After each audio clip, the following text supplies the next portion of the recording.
Saya Dika Smiati, mahasiswi PPG dalam jabatan Angkatan 2 Unismu Makassar tahun 2023 akan melakukan PPL di SMK Negeri 9 Wajo. Kabarnya Nanda? Alhamdulillah. Baiklah, sebelum kita belajar, silakan ketua kelasnya memimpin dulu doa.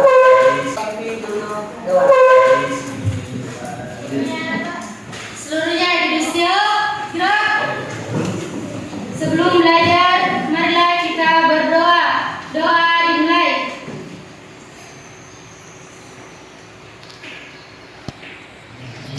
Amin. Doa selesai. Kepada Ibu beri salam.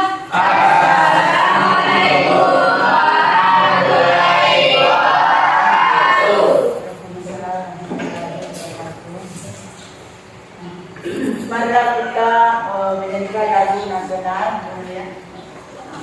lagu nasional yang berjudul Satu Nusa Satu Bangsa. Coba kelasnya pimpin.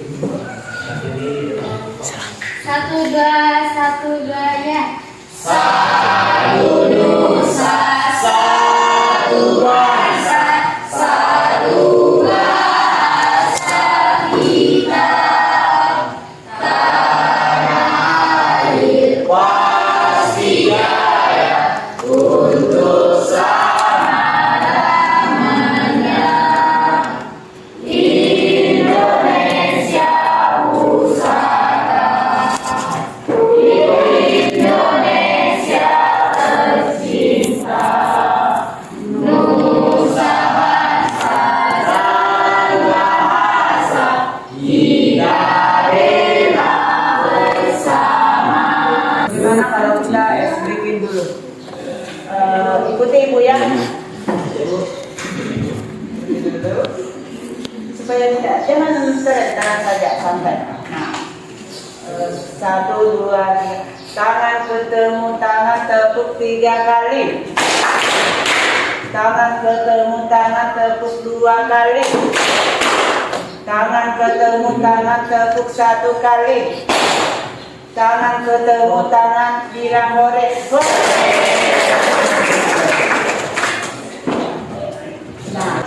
Nah, saya akan dulu mengecek siapa-siapa yang tidak hadir. Ambo Angka, ada hadir? Anissa Hamsa, Hamdani, dan Akbar, Ada Bu. Pania, Wisnawati, dan 3 yang sudah hadir ya. Pak Bahrul, ada Bahrul? Oke, pepatah. Ini ada pepatah. Pepatah mengatakan siapa yang menguasai dunia informasi, maka dialah yang sesungguhnya akan menguasai dunia. Nah, ini kan sudah terbukti sekarang. Nah, media sekarang. Nah, coba kalian kan sering membaca berita-berita ya. Nah, termasuk desa Korea. Nah, media itu sama. Sekarang kita akan belajar yang mana kompetensi dasarnya. Yang dipelajari di sini menganalisis struktur dan kebahasaan tes editorial, merancang tes editorial dengan memperhatikan struktur dan kebahasaan baik secara lisan maupun tertulis. Kemudian indikator menganalisis tes editorial yang sesuai topik, struktur dan kebahasaan. 4.6.1 menyusun tes editorial yang sesuai topik, struktur dan kebahasaan. Sebentar kita akan melakukan hal ini.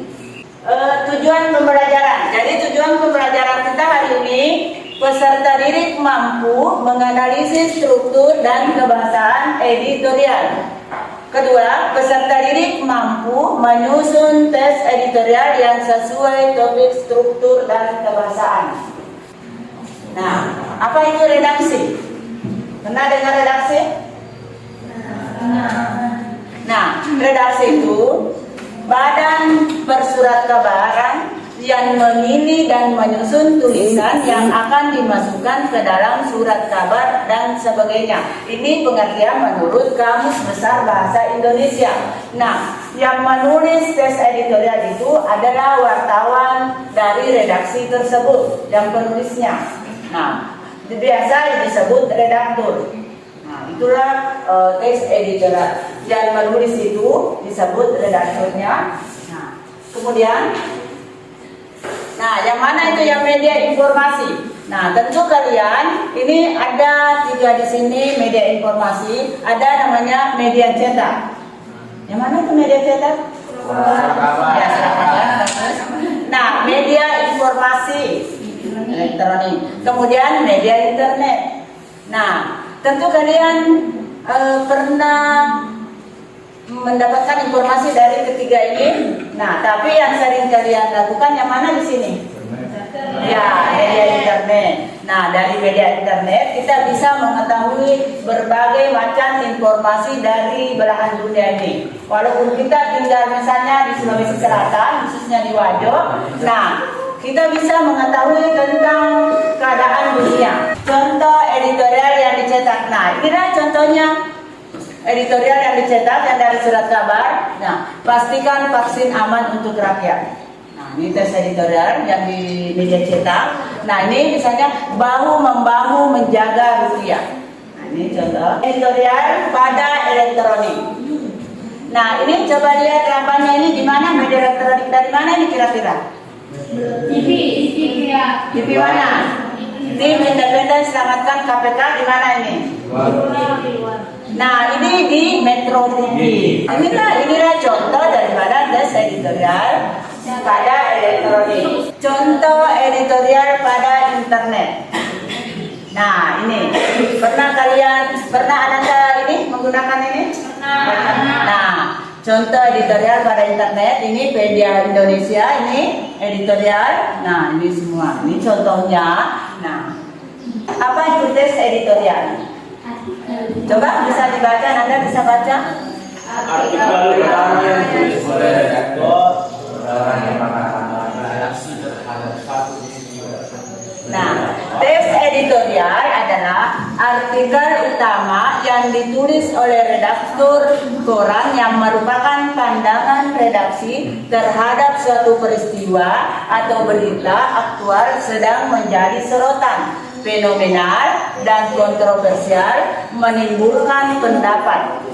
Nah, itulah yang dimaksud teks editorial. Apa tujuannya tes editorial? Pertama, mengajak pembaca ikut merenung isu aktual yang diperbincangkan. Nah, apa sekarang yang diperbincangkan? Nah, itulah tujuan daripada tes editorial yang pertama, mengajak pembaca. Kemudian yang kedua, tujuan daripada tes editorial, ruang redaktur memberikan pandangannya terhadap isu.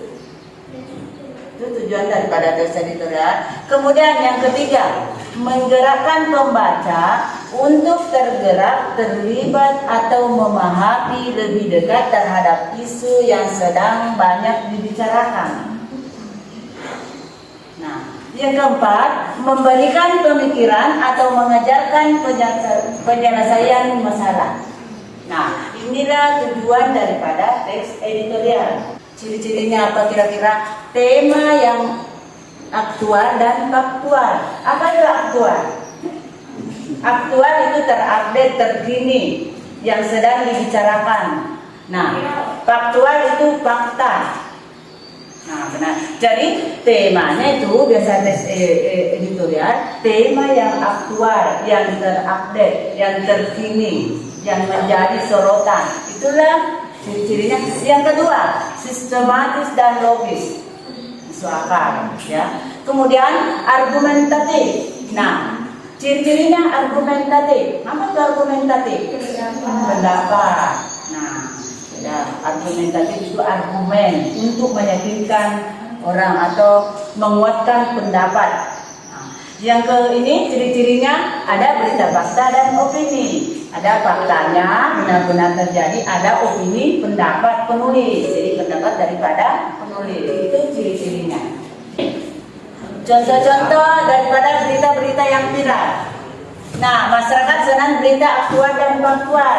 Kenyataannya kan sekarang masyarakat senang sekali mendengarkan ini berita aktual dan faktual.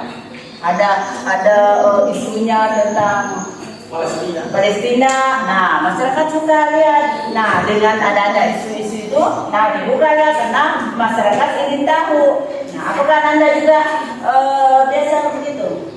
Nah, kalau ada misalnya berita-berita viral, terupdate, nah kalian kan penasaran ingin membacanya. Nah, ini contoh-contoh daripada berita-beritanya ya. Ini baca koran ininya. Ini saya akan bagikan KPD jadinya ya. Nah, ini dijawab yang Anda. Iya, Ibu. Kelompok. Nah, silakan ada 2 pertanyaan di situ.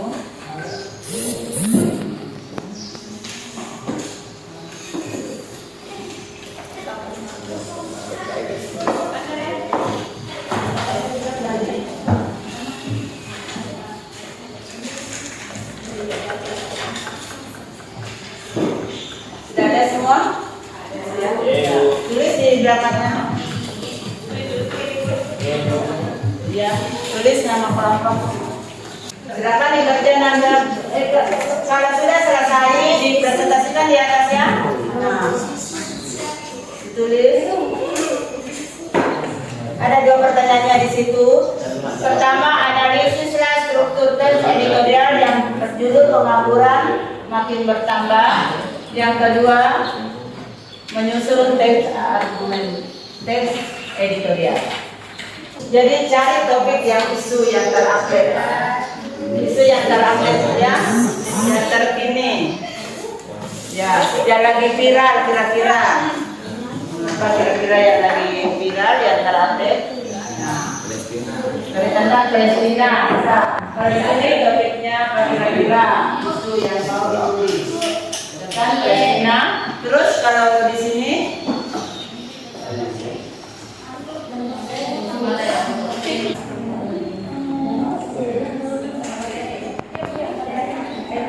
ini apa isu sudah kalian gunakan?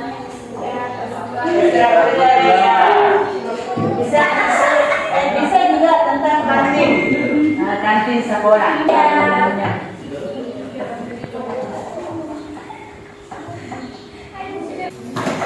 Silakan yang sudah selesai naik di atas. Nah, ada bisa 2 orang naik atau 3 orang teman-temannya. Suci dulu ya, silakan kalau Suci mau naik. Yang lainnya boleh menanggapi ya dari saran atau silakan.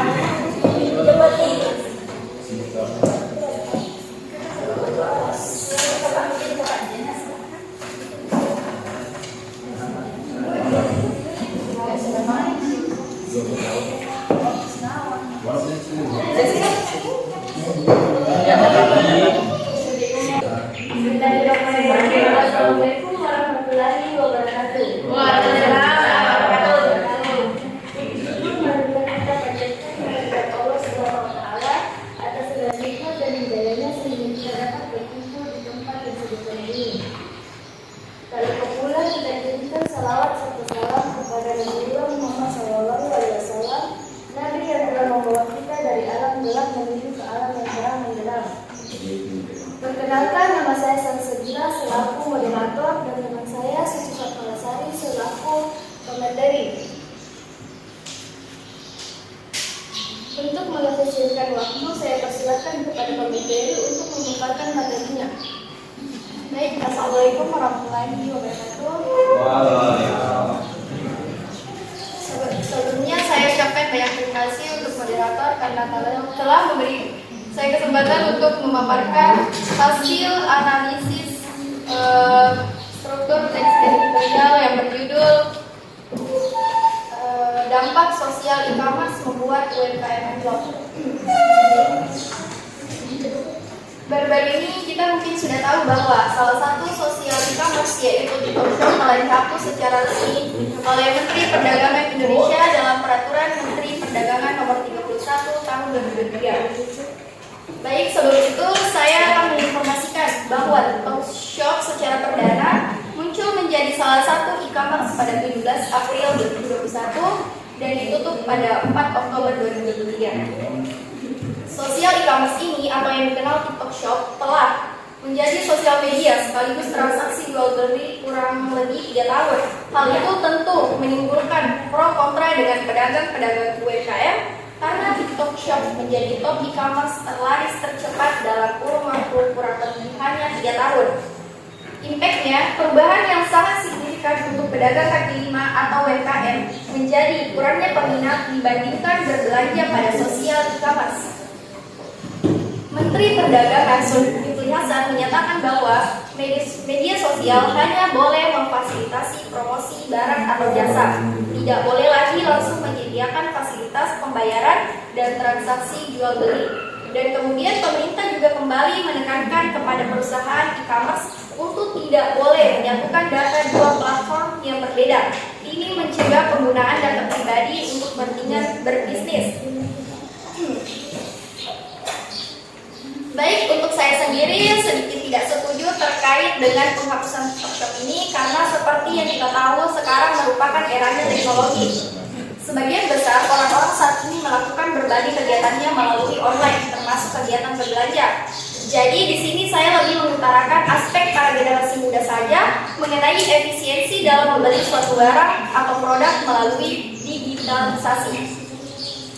Berbicara soal kebijakan perekonomian di Indonesia, ini merupakan menyeluruh, tidak cuma individu semata, tetapi menyangkut banyak orang dan banyak sektor. Jika pemerintah berpendapat bahwa e-commerce menjadi salah satu dampak penurunan UMKM dan banyaknya pengangguran, lantas bagaimana dengan rakyat kecil yang juga melakukan usahanya melalui e-commerce? Padahal kalau kita lihat dari sisi positifnya, e-commerce selain sangat mempermudah konsumen, e-commerce juga bisa membantu keuangan seperti remaja-remaja, bahkan seperti ibu-ibu yang only stay home pun tetap bisa berbisnis.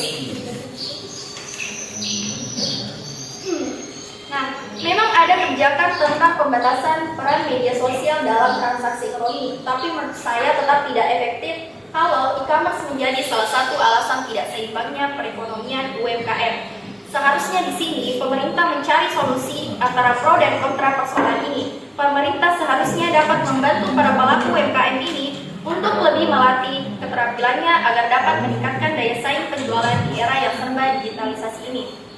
Yang kedua, soal keamanan e-commerce. Itu pun bahkan menurut saya yang patut dipertanyakan adalah sistem keamanan pemerintah soal situs pembelanjaan. Seharusnya lebih bisa menguatkan keamanan berbelanja agar terhindarnya dari hal-hal yang tidak diinginkan. Saya berharap agar TikTok Shop secepatnya dapat beroperasi kembali di Indonesia, supaya TikTok Shop bisa kembali di Indonesia dengan mengajukan beberapa perizinan sesuai dengan peraturan di Indonesia dan juga memproses perizinan usaha berbasis resiko supaya tidak memunculkan permasalahan baru. Sekian dan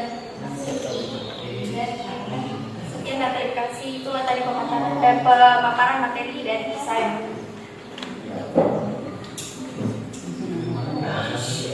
Selanjutnya kita beralih ke sesi tanya jawab, tapi sebelum itu saya ada membuka. Langsung saja dulu, ada yang ingin bertanya. Saya persilakan kepada pengamat. Baik, terima kasih atas kesempatan yang diberikan. Mengenai tadi TikTok Shop yang dihapus, sebenarnya itu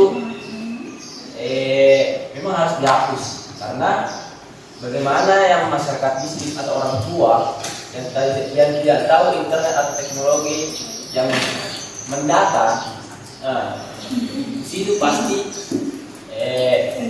orang miskin itu selalu miskin.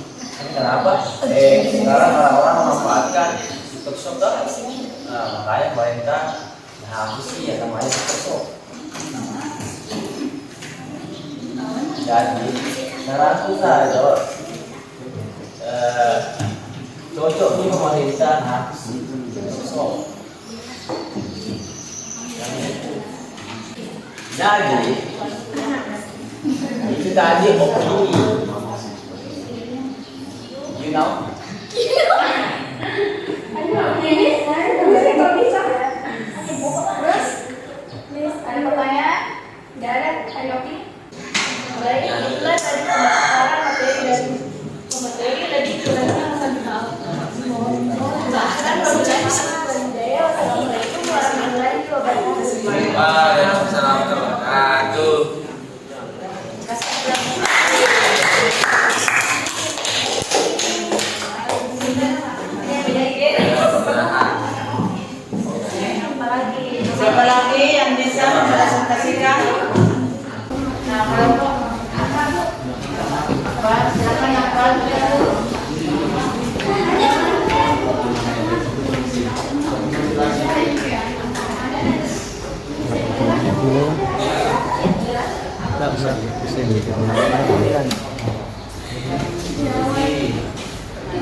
Taala kita Allah. La ilaha illallah wa asyhadu anna Muhammadan abduhu wa rasuluh. Dan dia ada. Disyukur kita panjatkan atas kehadirat Allah Subhanahu wa taala karena masih diberikan kesehatan dan rahmat karena Mas sempat hadir untuk melaksanakan presentasi pada hari ini. Baik teman-teman, perkenalkan nama saya Muhammad Surya Fitro sebagai moderator dan teman saya Muhammad Akbar akan memaparkan materi diskusi kami. Langsung saja saya persilakan kepada pemateri untuk memaparkan materi. Baik, terima kasih kepada moderator. Tentu saja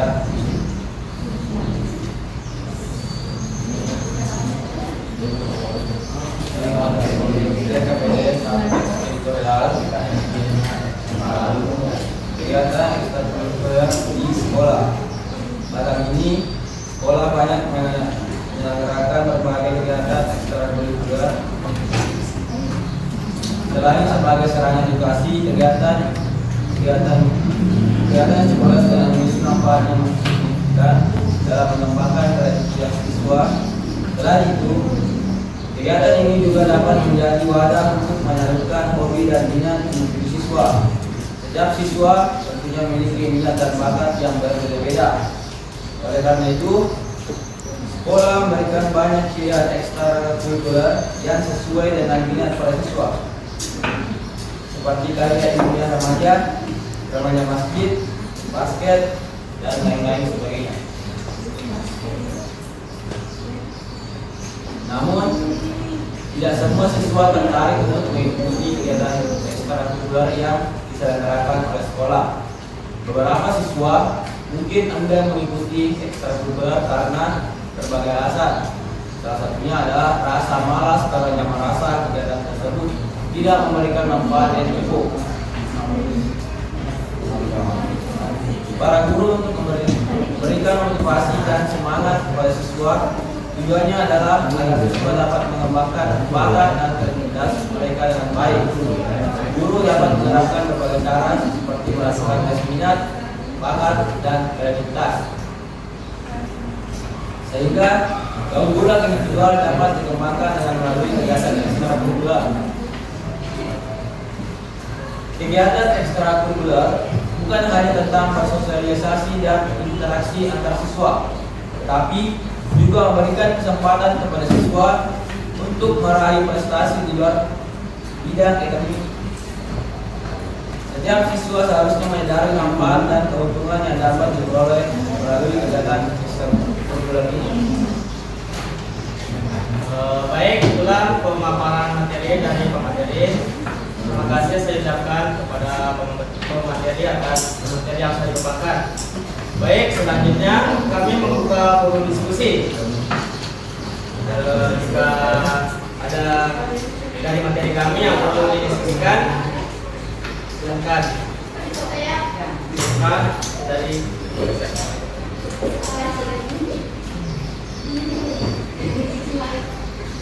Apakah itu bisa mempengaruhi nilai siswa di bidang akademik?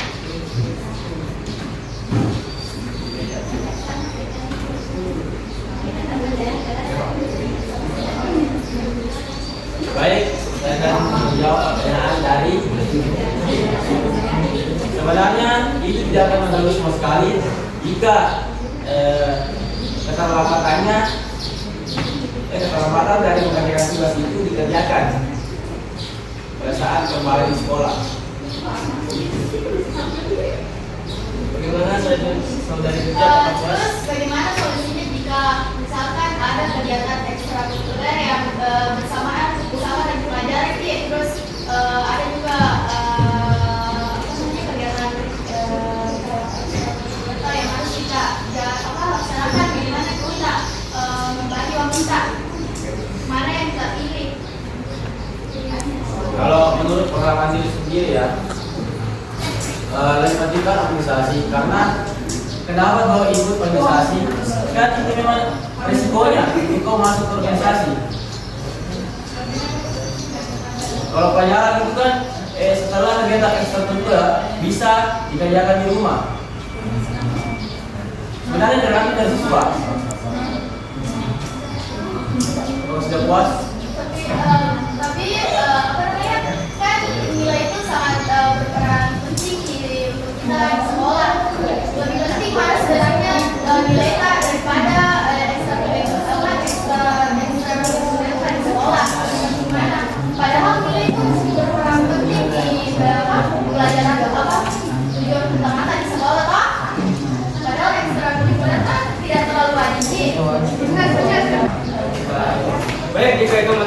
Balas pribadi Anda, baik saya terima.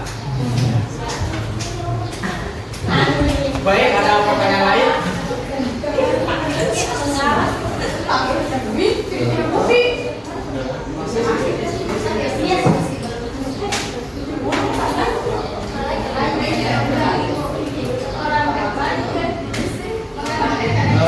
Baik, jika sudah tidak ada pertanyaan, mungkin cukup sekian atas dari kami. Bila sebelumnya mau dimaafkan, unsur makola, walatan unsur makola. Bila ini segilir hak, pasrahun herab. Wassalamualaikum warahmatullahi wabarakatuh. Sekarang kita belajar tentang tes editorial. Kalian bisa menyimpulkan, Anda bisa menyimpulkan pelajaran kita tadi. Siapa yang bisa menyimpulkan pelajaran kita tentang tes editorial? Bisa, Surya bisa menyimpulkan pelajaran kita yang dalam belajar. Baik Bu, para belajar Bu pasti lebih tahu tentang pembelajaran yang diberikan tadi Bu. Jadi lebih tahu apa itu teks. Nah, sekarang kesimpulannya pelajaran hari ini tentang tes editorial. Tes editorial mempunyai struktur. Struktur yang pertama ada apa itu yang tadi yang pertama strukturnya pernyataan tesis. Nah, pendapat. Yang kedua ada argumennya. Argumen itu alasan yang memperkuat daripada tadi pendapat. Nah, kemudian ada penegasan pula. Yang kedua yang dari tes editorial ada ciri-cirinya. Ciri-ciri daripada tes editorial, tema, ada temanya kan aktual, teraktual. Nah, ini ada argumentatif, masuk akal, logis, bersifat fakta dan ini. Nah, semoga materi pelajaran ini bisa bermanfaat. Kalau memang Ananda passionnya untuk menjadi jurnalis, nah siapa tahu ada di sini passionnya untuk menjadi jurnalis atau wartawan, bisa menulis tes editorial yang terpercaya, yang tertajam. Nah, sebagai wartawan, ya. Nah, mudah-mudahan ada. Jadi sebelum saya tutup, mari kita berdoa masing-masing dalam hati.